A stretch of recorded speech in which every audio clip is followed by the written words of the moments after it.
Industry projects are at the heart of the MDM program.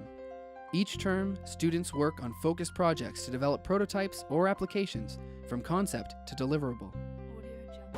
I was trying to prove that a compelling character in virtual reality would draw a player into the experience, much like dealing with a real person in the real world could. So what we need are some focused, more constrained experiments, essentially. We start to explore the very basics. What we have created this semester is a vertical slice of an action-adventure fantasy game as a proof of concept.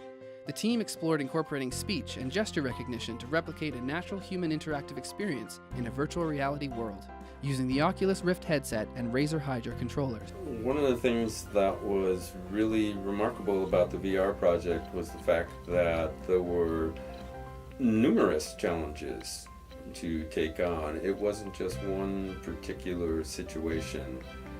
The team was faced with new challenges in hardware.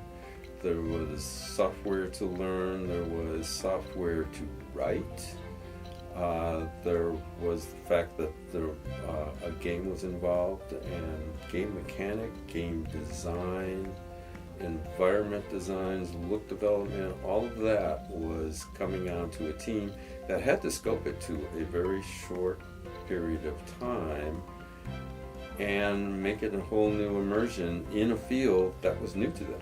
Let's just start about how I notice things in my environment. How do we draw things to users or players or participants' attention? How do we speak the visual language? How do we adjust the visual and perceptual hierarchical elements within these worlds? And what you're doing is experimenting with exactly that. And that's the stuff that's going to form the foundation that's going to inform everything else that we're doing in VR ultimately.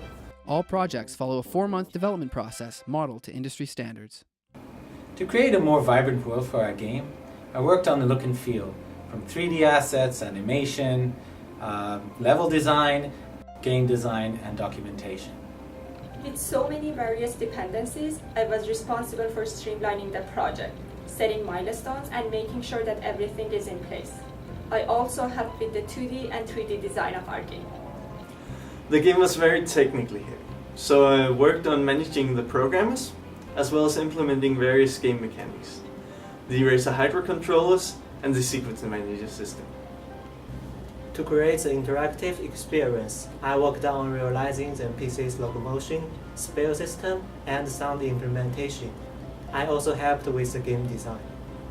Since we were aiming for a natural human-like experience, I implemented voice recognition. Emmanuel. I helped out with game design and general support. It was really important for us that the proof of concept also felt like a real game.